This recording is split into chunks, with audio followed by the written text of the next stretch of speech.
Welcome once again to 3 to 5 things we didn't have time to talk about today. I am your host, Fred Kennedy. Welcome to Facebook.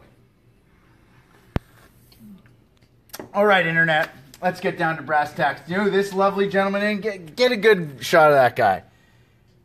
By the way, a big thank you to Lauren for doing the camera work today again. Thumbs up. Awesome work. Great. That was a smooth zoom. That is my close personal friend, Donald Trump.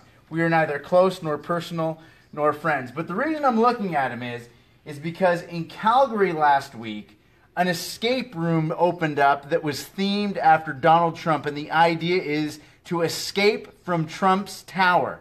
Now, I don't know if you've ever been in one of those escape rooms, but basically it's a recipe to ruin all of your friendships. What you do is you go into a room and there are puzzles to solve and you have to figure your way out of the room.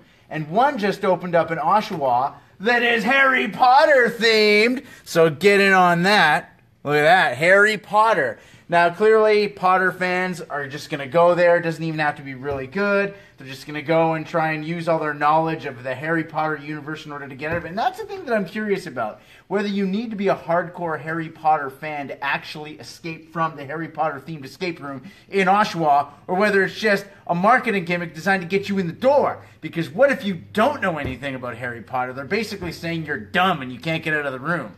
What I suggest is a new escape room, a new theme, an idea that's actually really useful in day-to-day life. And that is my awkward conversation escape room. The idea being you're in rooms with various people having really awkward conversations, like your mom asking you when you're going to get pregnant, like your mom asking you about whether you're shaving or waxing your pubic area, which is a real-life situation that happened to one of my friends after she watched a thing on the news about how people who were waxing their vaginal regions were more susceptible to certain STIs, thereby her mother being like, "You're not doing the waxing in the area, are you?" The thing was, she was. Anyways, I've got another great escape room, and this one is called Real Life. And this is an escape room where you go in and immediately when you enter the room, all of your money is gone, and you have bills to pay for, kids that you sometimes want and sometimes don't want, but all of the time just love with all of your heart. This is the real life escape room. And the thing is you have to buy your way out of the room, but you don't have enough money to get all the way out. So along the way, you have to figure out what you want and what you don't. Like a successful, strong, happy relationship. Moving on to number 2. Get a good look at this. Look at that headline. Woman dressed as Target employee stole $40,000 in phones. This woman, I don't know her name, but she is my new favorite person in the world. You know why? Because all guys, and this is actually Dane Cook, who is a comedian that makes jokes, had a great line. Not my favorite comedian, but had a great, also he does the voice of Dusty Cropphopper in the Planes movie, and my kids love that movie, so thank you, Dane Cook, for that. But Dane Cook said that all men want to be in a heist.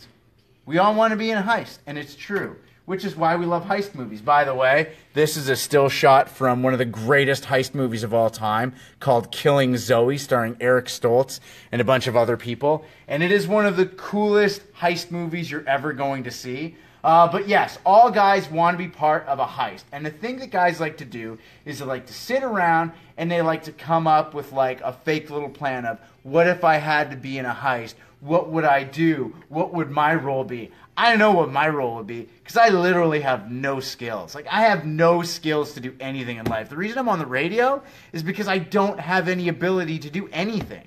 Like, I can't. I was really excited. This is a true story. I'm going to let you into my world. Let me get a sip of tea here. Do you know what I did yesterday? First of all, I took the Christmas lights down off the roof of my house because that's what you do in April. Secondly, I changed the little flapper in the toilet tank downstairs. And dude, the toilet has been running for like 2 months. That's how long it took me to figure out that I needed to change the flapper. This is why I have no skills. So when it comes to like being in a heist, all I do is draw the map. Oh, it's the map, it's the map, it's the map, it's the map, it's the map. Yay! That's Dora the Explorer. It's a great show that I have watched a lot of because I have children, and that's what happens when you have no pull-up game. So yes, I'm the guy who just draws the map. That's literally all I do. I break out my pencil crayons and I draw the map. And then, with a good plan, you get success. I completely skipped over why this woman is my hero, by the way. Let's go back to her. Sorry about that. The reason she is so great, because she went into a Target and she would just go in all the time and hang out and study the way people were doing things in the Target store, okay? Then she went out and bought the same kind of khakis that they all wore, bought a golf shirt, got it embroidered to have the Target logo on there, and then just went in behind the counter, asked for the key, opened it up, took $40,000 in iPhones, and walked out the front door. That's what she did.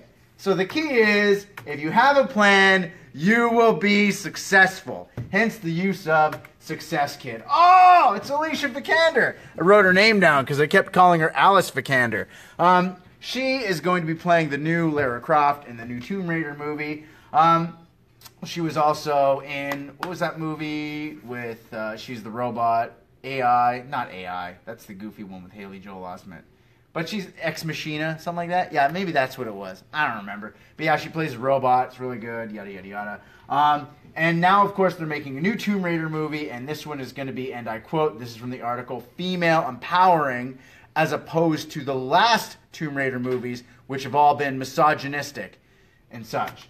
I long for the original Lara Croft with her triangle boobs. And the interesting thing about Lara Croft and her triangle boobs, the only reason she has triangle boobs, by the way, is because the guy who was programming it made a mistake when he was making Lara Croft, and he accidentally hit the wrong number in. And that large triangle boob proportion is what allegedly led to her success. Now, this is interesting. In 1998, Playboy published an issue of video game characters in the magazine. Get a close look, because we're going to zoom in on what Playboy does. You ready? You ready? Nope, not gonna do it because that would be creepy and weird, and we're not gonna go that way. This is a highbrow show. But, you know what I was thinking what video game could definitely use a movie adaptation, and I say this all the time? Mario Kart. Mario Kart would make a great movie, and I'll tell you why. You could turn it into Days of Thunder with Tom Cruise, Carrie Ells, and Robert Duvall. It would be amazing. Basically, the premise is that Mario gets hurt, Luigi has to step up, and in the process forms like a love triangle with Princess Peach and his brother, and then Wario is like the bad guy. Dude, I got it all figured out. It would be absolutely amazing. If you got millions of dollars to help me turn Mario Kart into a movie franchise, give me a call. Like, people are always saying Legends of Zelda would work. I think Legends of Zelda is more like an HBO TV series. Mario Kart, on the other hand, I can make a really great movie, and I'm just going to say that the Days of Thunder is awesome.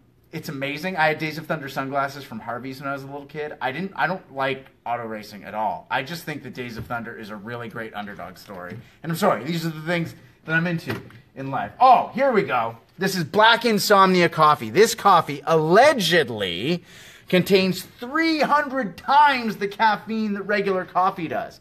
And I'm just going to tell you that there's nothing wrong with regular coffee. Look at that, Mr. Coffee, the original Mr. Coffee.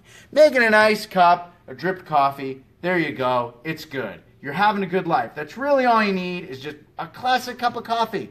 That's all you need in life, man. You don't need anything more. If you need like 300 times the caffeine to get you through the day, you know what you actually need more than coffee?